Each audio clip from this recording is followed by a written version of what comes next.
What's up, folks? Welcome back to TacticalTortoise. My name is Trevi, and we've gotten a bunch of Warhammer community preview articles for 10th edition today. A little unexpected, to be honest. And being a Tyranid stan myself, I couldn't help but dive directly into one covering some of the new Tyranid unit releases from the Leviathan boxed set. So let's dive into this article that gives us a pretty good idea of what to expect from the Barbgaunts and Neurogaunts, two of the new Gaunt bioforms that are included in the set. Now, the first unit that's discussed in the article is the Barbgaunt. These are a new hybrid biocannon plus termagant bioform. They have basically an exocrine-like cannon that is spliced directly onto the Barbgaunt itself and directs its fire, whereas the Barbgaunt, which is kind of an upsized termagant, just carries the gun around, essentially acts as the mobile platform for the ranged weapon. The ranged weapon itself is just called a biocannon. Apparently, it fires chitinous ammunition at a 24-inch range, D6 shots that hit on 4s at strength 5, AP 0, 1 damage. The profile itself isn't that exciting, but it does have a couple keywords that do make it a little bit better. The blast keyword will give it additional shots against large units, and the heavy keyword allows it to improve that 4+ ballistic skill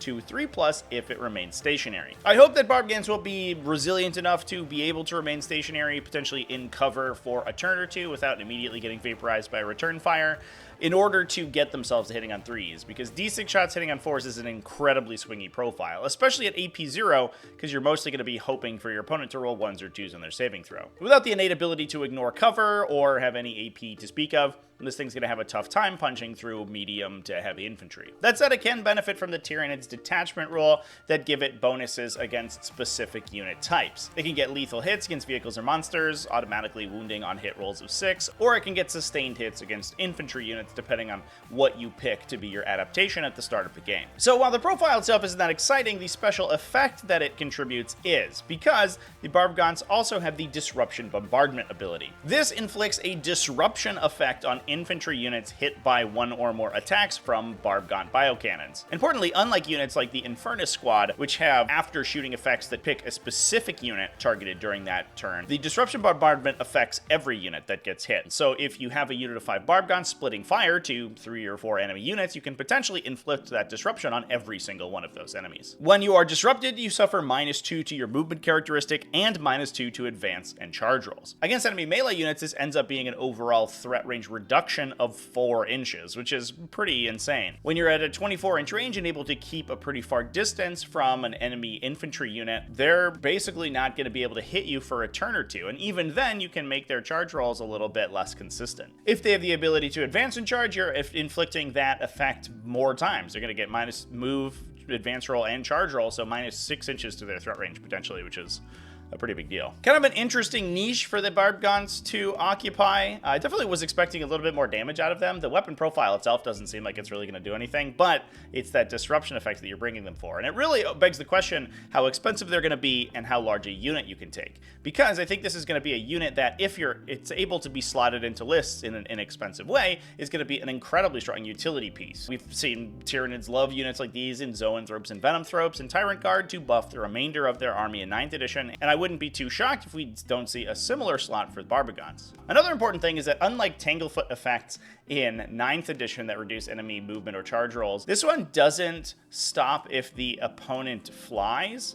So any infantry at all, regardless of their other keywords, are going to be affected, including jump infantry, assault marines, things like that. Now, moving on, they also discuss the Neurogaunts. These are the new variety of, I guess, sort of Hormogaunt equivalents that are a little bit more melee focused and don't carry a ranged weapon. These ones are a little bit harder to place in their position within the Tyranid infrastructure. They have an absolutely abysmal stat line, coming in at a pretty mediocre movement of 6, toughness 3, only a 6+ save, 1 wound, a terrible leadership of 8+, and 1 objective control. Their melee weapon is also spoiled in this article, swinging 1 attack, hitting on 4s, strength 3, for 1 damage, no AP value. Basically just a standard close combat weapon attack. The article discusses them dragging down a Space Marine or 2, but I really don't see that happening. Wounding most of the game on 5s or 6s at 1 damage AP 0 means that they're basically going to be combat non-functional in essentially every single matchup. The selling point for Neurogaunts, however, is their Neurosight ability. This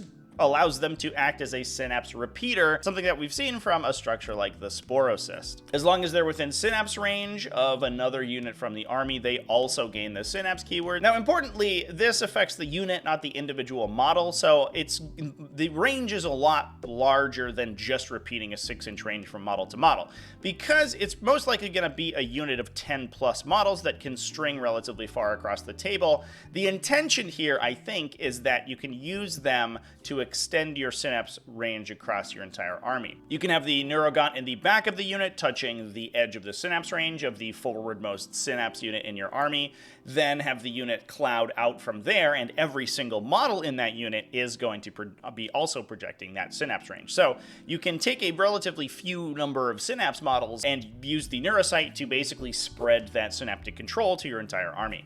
Now, at toughness 3 with the 6-up save, it's not going to be difficult for your opponent to break that control. And I honestly imagine that one of the primary use cases for these guys is actually going to be projecting synapse back to your backline objectives. You can have high OC value, cheap units like Termagants strung along your backline objectives, then use a Neurogant unit to project Fearless to them, so they have less of a chance of accidentally failing Battle Shock and losing you control of all of your backline objectives. Editing Trevi here, and I just want to clarify, because I use the term Fearless, and I know somebody's going to comment on it. The new synapse doesn't actually make you immune to Battle Shock tests, it just makes you more likely to pass them. Just like the Barbgaunts, the proof here I think is going to be how expensive this unit is. Without any other abilities on their datasheet, they don't really impact the combat of the game almost at all. They're just improving your stratagems and your Battle Shock resilience thanks to that synapse keyword. But if they come in at 2 super teeny tiny points value and are just meant to be slotted into your army to reinforce your synapse a little bit in odd spaces where you maybe couldn't fit other units, I think that makes a ton of sense. However, if they come in at like 5 or 6 points a model and they're suddenly competing with actually more combat effective units with a higher objective control value and actual real attacks, it's going to be a tough sell. The unique abilities that these units are bringing to the table, without points values, we really can't judge them too harshly. Right now, they're not an exciting reveal, but that's, I think, going to be largely the case for basic Tyranid infantry. The downside, I think, is that we're seeing Tyranids be angled towards being kind of the hard control faction of Warhammer 40k. You know, if they were Magic the Gathering, they'd be blue, I guess, which is probably a fine place to put them conceptually. Just a little bit disappointing to me. That's not really a playstyle that I've ever enjoyed. I like being a lot more proactive and having a lot of more active game actions to take, rather than just playing the delaying game and trying to stop my opponent from completing theirs. It's not a fun play pattern, and I don't think it's particularly interesting, but there also might be more archetypes available to Tyranids that we just haven't seen yet. So let me know down in the comment section what you think about the Barbgauns and the Neurogaunts. Are you going to be picking up Leviathan to get these guys? And if so, are you excited to put them on the table? Big thanks for watching all the way to the end of the video. Thanks as well to everybody who supports the channel, either over on Patreon at patreon.com/TacticalTortoise, YouTube channel members, Twitch subscribers. All you people are great and I love you. Remember to keep it classy, folks, and tough happy wargaming.